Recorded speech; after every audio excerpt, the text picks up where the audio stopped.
ప్రభువునకు ప్రియమైన దేవుని ప్రజలైనటువంటి మీకు నా హృదయపూర్వకమైనటువంటి ఆహ్వానాన్ని నేను మీకు తెలియజేస్తా ఉన్నాను. మంచిది, మనం దేవుణ్ణి ఆరాధించడానికి ఈ పునరుత్థాన దినమందు దేవుని మందిరంలోకి మనము ఆయన పేరట మనము ప్రవేశించాం. ఆయన సన్నిధిలోకి వచ్చినప్పుడు మనము ఎలా రావాలి అంటే 100వ కీర్తనలో మనం చక్కటి ఆరాధన కీర్తన 100వ కీర్తనలో మనం అక్కడ చూడవచ్చు, చదువుతాం. అక్కడ 4వ వచనంలో కృతజ్ఞత ఆత్మను చెల్లించు ఆయన గుమ్మములలో ప్రవేశించుడి, కీర్తన పాడుతూ ఆయన ఆవరణలో ప్రవేశించుడి, సమస్త దేశములారా ఆత్మకరించారు, యెహోవాకు ఉత్సాహధ్వని చేయండి, సంతోషముతో యెహోవాను ఉత్సాహగానం చేయించు ఆయన సన్నిధికి రండి. అది ఉత్సాహగానం, సంతోషంగా మనం దేవుని మందిరానికి రావాలి. పెళ్ళికి వెళ్ళేటప్పుడు ఎలా వెళ్తారు? పెళ్ళికి వెళ్ళేటప్పుడు చాలా సంతోషంగా పెళ్ళికి వెళ్తూ ఉంటారు కదండి. చావుకు వెళ్ళేటప్పుడు, ఎవరైనా చనిపోయినప్పుడు వెళ్తుంటే అక్కడికి ఎలా వెళ్తారు? సంతోషంగా వెళ్తారు, కొత్త బట్టలు పట్టుకొని నవ్వుతూ సంతోషంగా వెళ్తారు. వెళ్ళారు, ఎందుకంటే అది మరణం, చావు. అయితే దేవుని మందిరానికి ఏదో చచ్చిపోయిన వాళ్ళు దగ్గరికి వెళ్ళినట్టుగా వచ్చినట్టుగా అలా వెళ్ళకూడదు, అలా రాకూడదు. మనం ఎలా రావాలంటే సంతోషంగా రావాలి, ఆనందంగా రావాలి, తర్వాత కృతజ్ఞత హృదయంతో రావాలి. ఆ కీర్తనలో మనకు చాలా మాటలు ఉన్నాయి. ఆయన దయాళుడు అంటే చాలా మంచివాడు, చాలా మంచి వాడు దేవుడు. దయాళుడు అంటే యెహోవా దయాళుడు, 5వ వచనంలో అలా రావాలి, సంతోషంగా రావాలి. మన హృదయాల్లో ఉన్న ఆనందం. దేవుని మందిరానికి వెళ్తున్నాను, దేవుని కలుసుకోవడానికి వెళ్తున్నాను, దేవునిని ఆరాధించడానికి వెళ్తున్నాను, దేవునికి అర్పణలు చెల్లించడానికి వెళ్తున్నాను, నా మొక్కుబడులు చెల్లించడానికి వెళ్తున్నాను. అలాగే దేవుని చిత్తాన్ని ఇంకా నా జీవితంలో తెలుసుకోవటానికి నేను దేవుని మందిరానికి వెళ్తున్నానని అలాంటి ఆలోచనతో, ఆశతో, ఉత్సాహంగా దేవుని సన్నిధికి మనము రావాలి. అది మనకు ఎంతో ఆశీర్వాదం. నేను చాలాసార్లు చెబుతున్నాను, మనము పాడేటువంటి పాటలు అది దేవుడిని ఆరాధించుట కొరకు మనం పాడుతున్నాం. దేవుడిని అందరూ కలిసి పాడి దేవుడిని ఆరాధించాలి, అందరూ పాడాలి. అందరూ ఎలా పాడాలి అంటే, మన హృదయంలో సంతోషం ఉందనుకోండి, ఎలా మాట్లాడతాం? గట్టిగా మాట్లాడతాం, ఆనందంగా మాట్లాడతాం, సంతోషంగా పాడాలి, ఆనందంగా పాడాలి. హృదయంలో ఆ పాట నువ్వు పాడేటప్పుడు ఆ పాటలను బట్టి మనం ఆనందిస్తూ పాడాలి. రిజాయిస్ ఇన్ ద లార్డ్ అంటాడు కదండి, దేవుని యందు ఆనందించుడి, మరలా చెబుతున్న దేవుని యందు ఆనందించుడి అంటాడు. దేవునిలో ఆనందించాలి. అది అలాగున మనం దేవుడు ఇచ్చిన వాటిని బట్టి ఆనందిస్తాం. మనం అంటే బ్లెస్సింగ్స్, దేవుడు ఇచ్చే వాటిని బట్టి ఆనందిస్తాం. కానీ ఇచ్చిన వాటిని మర్చిపోతూ ఉంటారు. ఇవ్వలేదు అనుకోండి, ఇంకా ఆయన్ని ప్రార్థన చేయరు, బైబిల్ చదవరు, మందిరానికి రారు, అలాంటి వారు ఉన్నారు. కనుక ఆయనను బట్టి మనము ఆనందించాలి. ఇవ్వమంటాడు కదా, ఆయన ఇస్తేనే దేవుడా, ఇవ్వకపోతే దేవుడు కదా, మేలు చేస్తేనే దేవుడా, ఆయన కీడు చేస్తే మేలు జరగకపోతే దేవుడు కదా. అంటే ఆయన ఆనందం ఇందులో ఎవరిలో ఉందండి? మెటీరియలిస్టిక్ వాటి మీద కాదు, ఈ భూ సంబంధమైన వాటిని బట్టి ఆయన ఇచ్చిన వాడు ఎంత గొప్పవాడు అని, వీటిని మనకు అనుగ్రహించిన వాడు ఎంత గొప్పవాడు. ఆయన భూమి ఆకాశములను కలుగు చేసిన వాడు. హల్లెలూయా. భూమి ఆకాశంలో అవగాహన మనకు రావాలి. ఏదో వచ్చాం, వెళ్ళిపోయాం, ఏదో విదేశం వెళ్ళిపోయాం, ఆ తర్వాత మన మామూలుగా అన్నట్టుగా మనం ఉండకూడదు. ఇలాంటి అవగాహన ఉండాలి. ఆయనను బట్టి మనము ఆనందించాలి. అది మనకు చాలా దేవునికి. దావీదు అంటాడు 127వ కీర్తన 1వ చరణంలో, జనులు యెహోవా మందిరానికి వెళదాం అని నాకు అనినప్పుడు నాకెంతో ఇప్పుడే వెళ్తానులే అనుంది కదా అని, ఇప్పుడే ఇంటికి వంట ఎవరు చేస్తారు, లేకపోతే ఈ బట్టలు ఎవరు ఉంటుంటారు, లేకపోతే ఇంకా ఇవన్నీ వదిలేసి వెళ్ళిపోతే ఎలాగా అనలేదు దావీదు. సరే దేవుని మందిరానికి వెళ్తాను అంటున్నారు కదా, అలాగే ఆ మాట నాకు నా హృదయంలో సంతోషాన్ని పుట్టించింది. జనులు నాకు అయినప్పుడు వాటితో సంతోషం. వారు అన్నారంట, మరి ఈరోజు మేము మందిరానికి వెళ్తున్నాం, దేవుని మందిరానికి, దేవుని ఆరాధించడానికి, కనుక ఈరోజు మేము బట్టలు ఉతకలేదు. పర్వాలేదు పర్వాలేదు, రేపు ఉతుక్కోవచ్చులే, కనుక ఈరోజు మేము ఈ కొడవలేదు, ఒకవేళ ఈ వాటిని కొడవలేదు, సమయం అయిపోయింది. సరే పర్వాలేదు పర్వాలేదు, తర్వాత చూసుకోవచ్చులే, తర్వాత వండుకోవచ్చులే, ఇప్పుడు మనం దేవుని మందిరానికి, దేవుని దగ్గరికి వెళ్తున్నాం కదా, వెళ్ళండి అన్నట్టుగా. అది జనులు యెహోవా మందిరానికి వెళతామని నాతో అన్నప్పుడు నా హృదయంలో సంతోషం కలిగించడానికి కారణం అది అన్నమాట. అలా అన్నప్పుడు దావీదేవి దేవుడు చేస్తాడు అనలేదు. కనుక దేవుడు అంటే ఏంటో వాళ్ళకి అర్థమయ్యింది, అవగాహన వచ్చింది. చాలా మందికి అర్థం కాదు, దేవుడు అంటారు కానీ మనకి ఆయన అర్థం చేసుకోవడం చాలా కష్టం. అయినా మనకు అర్థమయ్యేంత రీతిలో ఆయన మనకి ఎంతవరకు అలాగే ఆయన మనకి అర్థమవుతాం. ఆయన అనంతుడైన దేవుడు, మనము పరిమితి కలిగిన దేవులము, మనుషులము. అనంతుడైన దేవుడిని పరిమిత కలిగినటువంటి మనం తెలుసుకోలేము. అందుకనే దేవుడు యేసుక్రీస్తు రూపంలో ఈ లోకంలోకి వచ్చి దేవుడిని మనకు తెలియజేశాడు. ఆయన ప్రత్యక్షపరిచాడు, దేవుడిని ప్రత్యక్షపరిచాడు. యేసుక్రీస్తు దేవుడిని మనకు ప్రత్యక్షపరిచాడు, ప్రత్యక్షంలోకి తీసుకొచ్చాడు. కనుక మనం దేవులను ఆరాధించాలి. కనుక పాడేటువంటి పాటలు నేను చాలాసార్లు ఏం చెబుతున్నానంటే, ఒకసారి చదవండి పాట. మీరు బైబిల్ చదువుతున్నారు కదా, అది పుస్తకం చదివినట్లుగా మా బైబిల్ చదవకూడదు.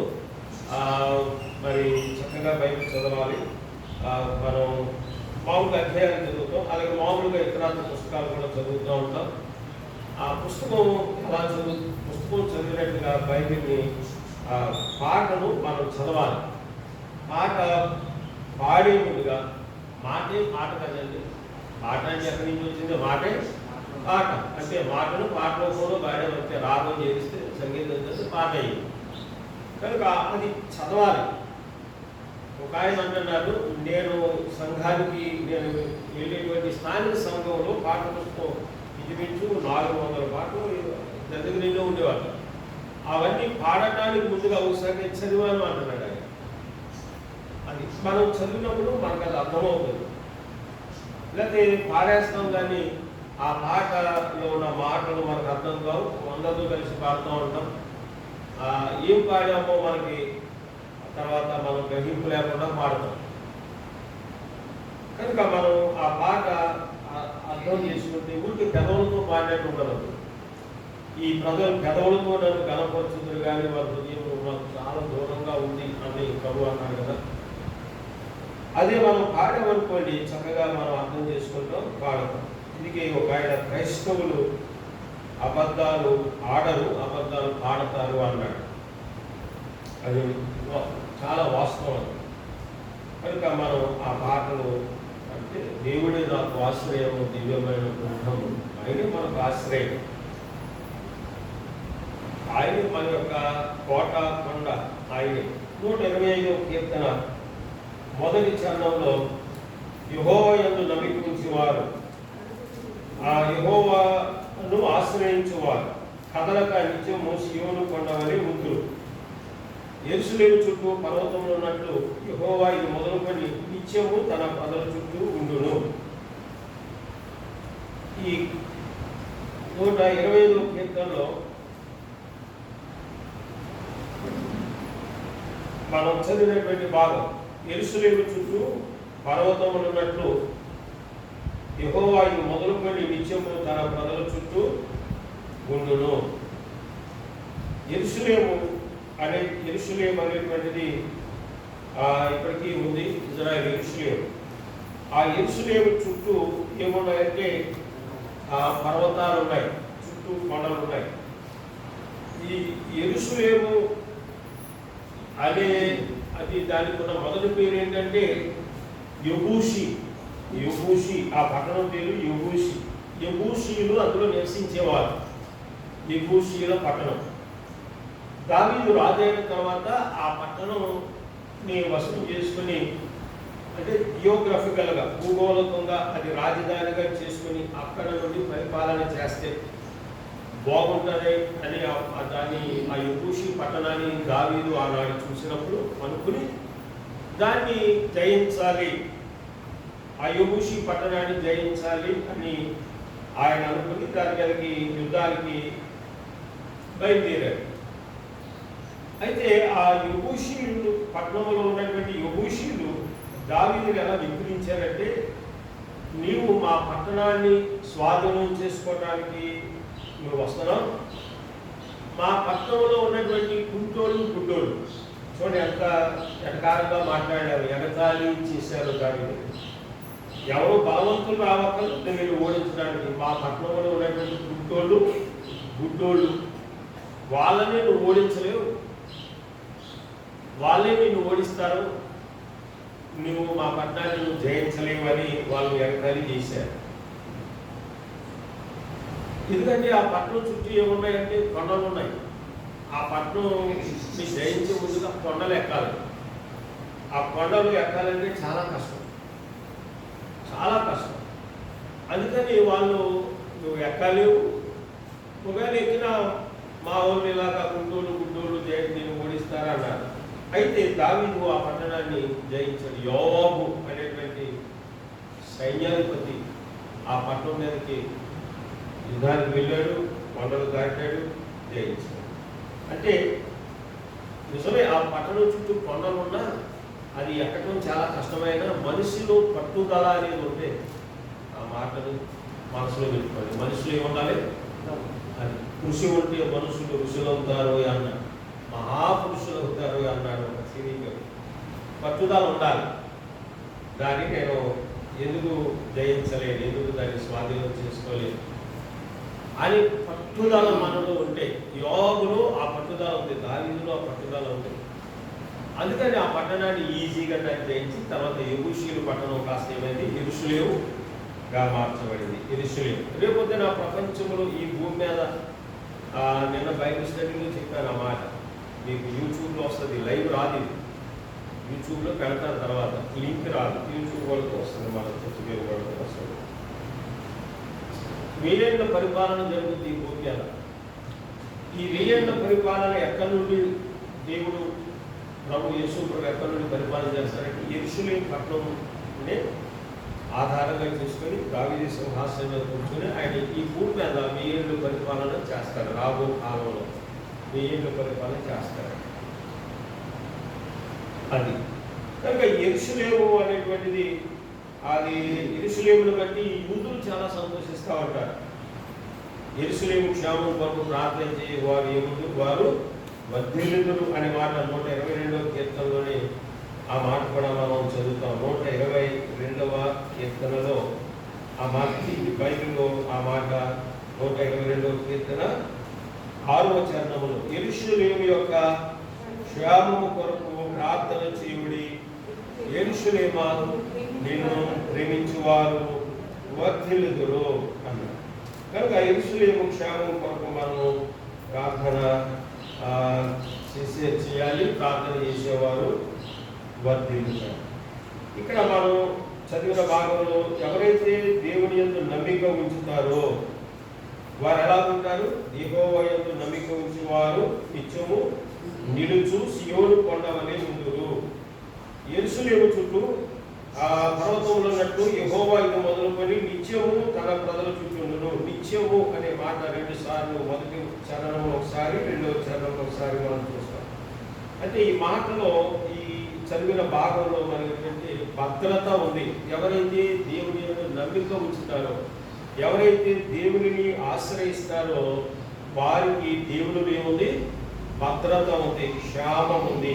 చూడండి 46వ కీర్తనలో, 46వ కీర్తన మొదటి చరణములో, దేవుడు మనకు ఆశ్రయమును దుర్గమునై ఉన్నాడు, ఆపత్కాలములలో చదువురండి ఆయన నమ్ముకొనదగిన సహాయకుడు. అది ఆపత్కాలములో ఆయన నమ్ముకొనదగిన సహాయకుడు. అది ఆయన మన సహాయకుడు. దేవుడు మనకు ఆశ్రయమును దుర్గమునై ఉన్నాడు. ఆయన మన సహాయకుడు.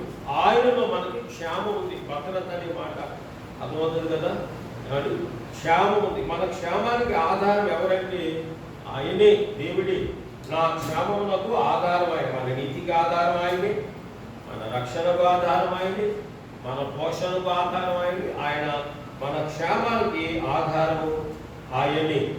అది ఆయనలోనే మనకి భద్రత ఉంది. ఆయనే మన క్షేమమునకు ఆధారం. అంతేగాని మనం తీసుకునేటువంటి జాగ్రత్తలు, మనం తీసుకునేటువంటి ఆహారము, మనం పాటించే నియమాలు బట్టి కాదు. ఇవన్నీ మంచిదే. మనం జాగ్రత్తలు తీసుకోవాలి.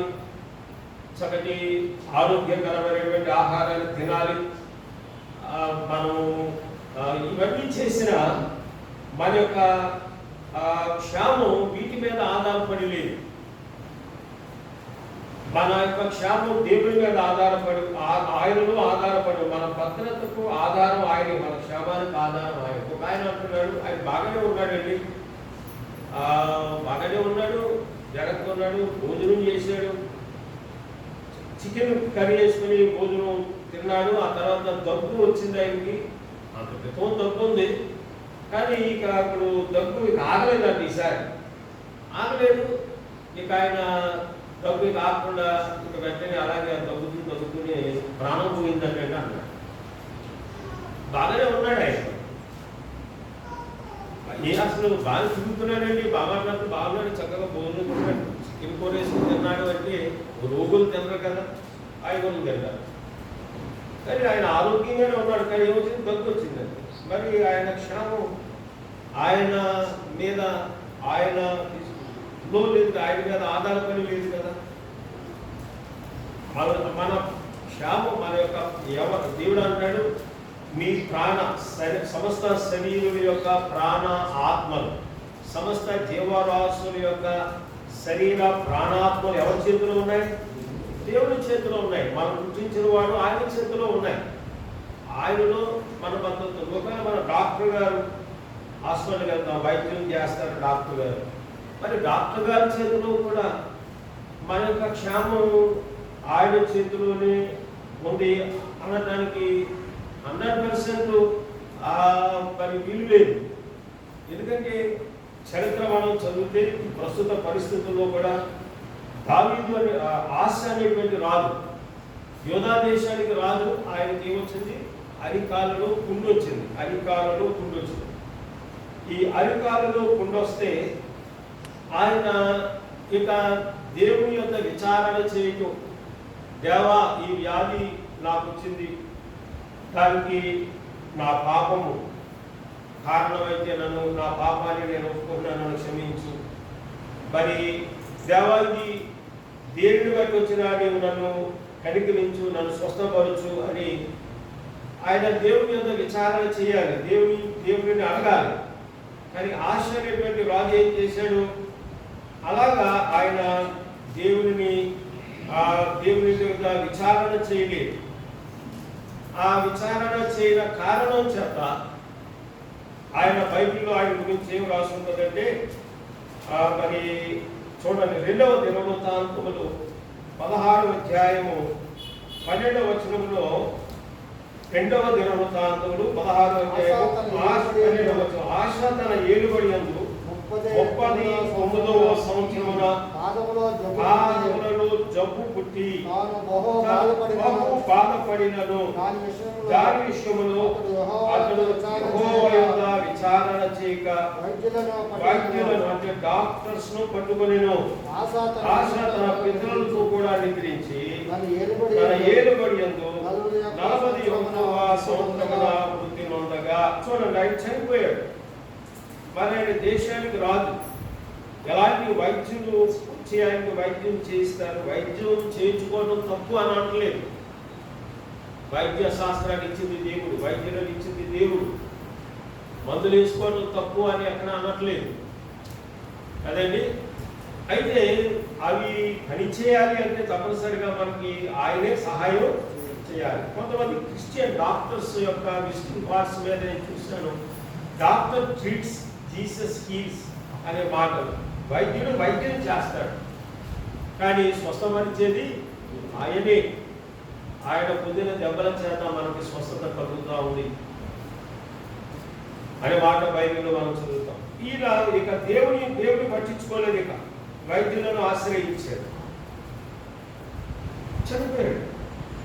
అంటే మన యొక్క వైద్యం మనం వాడుతాం, కానీ మన భద్రత మనం కాపాడేవాడు ఎవడంటే ఆయనే.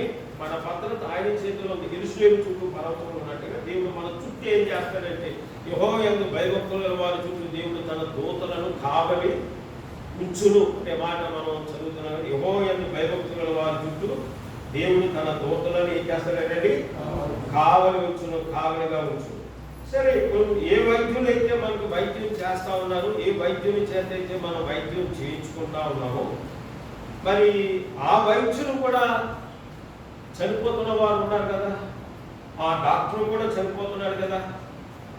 నేను అనుకునేవాడిని డాక్టర్లు చనిపోలేమో అనుకునేవాడిని. చూడండి ఎంత బిర్రిగా నేను ఆలోచన చేసేవాడిని అంటే, డాక్టర్లు చనిపోలేము. ఎందుకంటే మనకంటే శరీరంలో ఉన్నటువంటి డిజార్డర్స్ మనకు తెలియదు కనుక మనం వైద్యం దగ్గరికి వెళ్ళాలి. సాధారణంగా తక్కువగా ఉన్నప్పుడు ఎవరైనా బాగా ముగిలిపోయినప్పుడు ఇంకా తగ్గదు అన్నప్పుడు వెళ్తూ ఉంటారు. ప్రారంభంలో ఎవరు కానీ వాళ్ళు ముందే తెలుస్తుంది కనుక దానికి సంబంధించిన వైద్య శాస్త్రాన్ని చదివారు కనుక వాళ్ళు ఏం చేస్తారు, ఆ పిల్లలు ఎట్లా ఇక్కడే ఉన్నారా వేసుకుంటారు కనుక చనిపోవడం వాళ్ళకి ఏమీ జరుపుకోరు. కానీ దేవుడు అలా అనుకుంటారు. నాకు ఇద్దరు ఫేమస్ డాక్టర్స్ మరణాన్ని నా ముందు చూపించాడు దేవుడు. నేను చెప్పాను వాళ్ళు చనిపోకముందు ఈ డాక్టర్ గారు ఇలా చనిపోతారు, ఎలా చనిపోతారో కూడా చెప్పాను నేను. చనిపోతారంటే వాళ్ళు చనిపోయేంత వయసు ముదిరిపోయిన ముసలోళ్ళు కాదు, ఎండిపోయిన ఆకు లాంటి వాళ్ళు కాదు. ఎండిపోయిన ఆకు ఎలాగా రాలిపోతాం, పండిపోయినటువంటి పండు ఎలాగా రాలిపోతాం. కానీ ఆ వయసులో లేదు వాళ్ళు, మంచి యాక్టివ్గా ఉన్నారు. మంచి వయసులో మంచి యాక్టివ్గా అయినా చనిపోయారు. నాకు దేవుడు చూపించాడు. ఇద్దరు అలాగే నేను చెప్పినట్టుగానే అలాగే చనిపోయారు. అంటే విగ్రోడా నీ జ్ఞానం అజ్ఞానం, వైద్యుడైతే మాత్రం చనిపోడా ధనుడే కదా. నీకే వ్యాధులు ఉంటాయా, మనుషులకే వైద్యులు ఉండవంటే అంటే ఎవరైనా మనిషి పాపం చేసిన ప్రతి వాడు, మనం అందరూ ఏ వ్యాధం లేదు అందరూ. కనుక మన క్షేమం దేవుని మీద ఆధారపడి దేవుడు మనల్ని విశ్వాసులను కాపాడుతాడు. దేవుడు మనకు ఎవరైతే యెహోవా యందు భయభక్తులు గల వారి చుట్టూ ఆయన దూతలు కావలి ఉండి ఏం చేస్తాడండి, ఆ కావలి ఉండి రక్షించును, కావలి ఉండి రక్షించును. మీకు వాక్యం జ్ఞాపకం ఉందా? ఇక్కడే ఉన్నారా? దేవుడు ఆయన భయభక్తుల వారి చుట్టూ ఆయన దూతలు కావలి ఉండి కాపాడును, సంరక్షించును, రక్షించును అన్నాడు. ఇప్పుడు యోబును గురించి సాతానుడు చాలా చులకనగా మాట్లాడాడు. ఎవరి గురించి అండి? ఎందుకు మాట్లాడాడు? యోబును గురించి చాలా చులకనగా మాట్లాడాడు సాతానుడు దేవుని దగ్గర. చూడండి, యోబు గ్రంథం 1వ అధ్యాయంలో 6వ వచనం, దేవదూతలు యెహోవా సన్నిధిని పిలుచుటకై వచ్చిన దినం ఒకటి తటస్థించెను. ఆ దినమున అపవాది అగువాడు వారితో కలిసి వచ్చాను. యెహోవా నువ్వెక్కడి నుండి వచ్చిందని వారిని అడుగగా, అపవాది భూమి మీద ఇటు అటు తిరుగులాడుచు అందులో సంచరించుచు వచ్చిందని యెహోవా ప్రత్యుత్తరం ఇచ్చాను. అందుకు యెహోవా, నీవు నా సేవకుడైన యోబు సంగతి ఆలోచించితివా?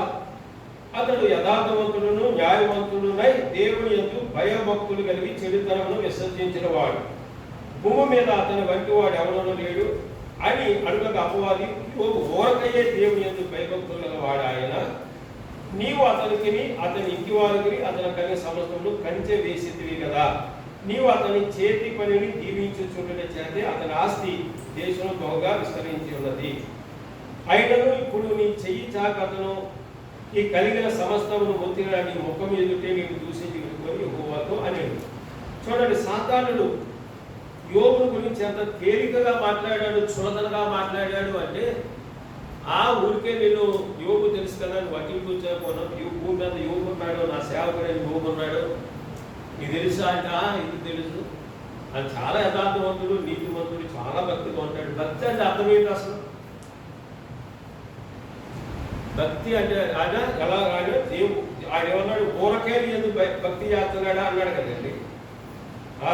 అతను యథార్థవంతుడు, న్యాయవంతుడు, దేవుని భయభక్తులు గలవాడు అన్నాడు.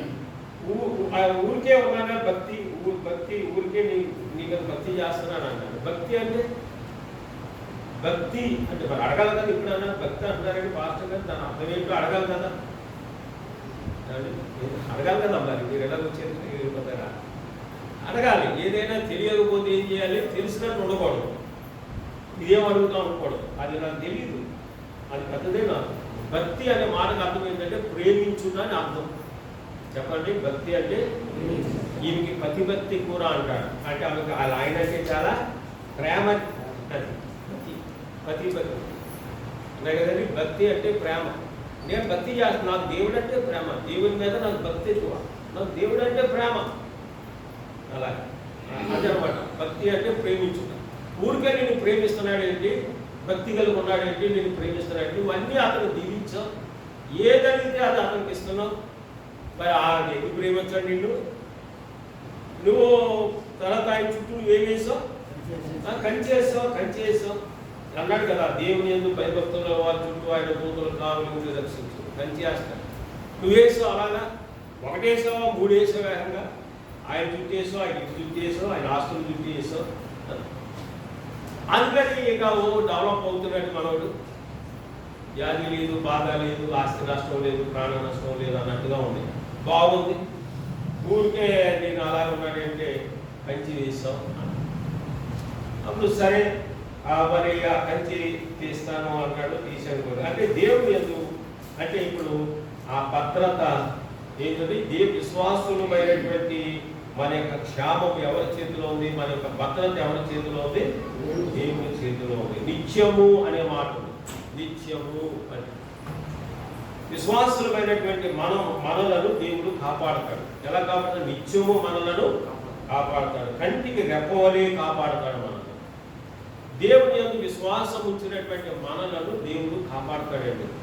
ఆయన నిత్యము కాపాడతాడు.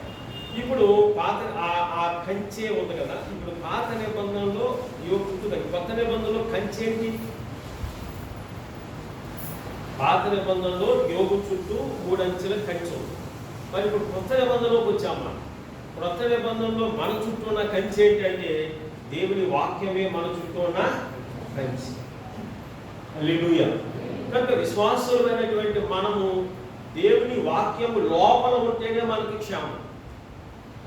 బైబిల్ పట్టుకుని ఎలా వచ్చేసి ప్రసంగం చేసి అవతలకి మర్చిపోయి పాటలు పాడేసి అవతలకి అమ్మో ఆల్రెడీ అయ్యి బాబోయ్ గవర్నమెంట్ అంటుంది నేను ఒక ఆమె ఆ అత్తగారి గురించి చెప్తుంది. ఆ అమ్మ బాబోయ్ అపోతులు అంటారండి బాబు. ఏం అపోతులు లేదు బాబు, దండాలు పెడతారు. ఊరు బాగుంటారు. ఇప్పుడు గౌరవం అనుకున్నాను, పాస్టర్ ఉన్నట్టు 10 సార్లు చెప్పుకుంటారమ్మా అయిపోయి ఎలాగంట.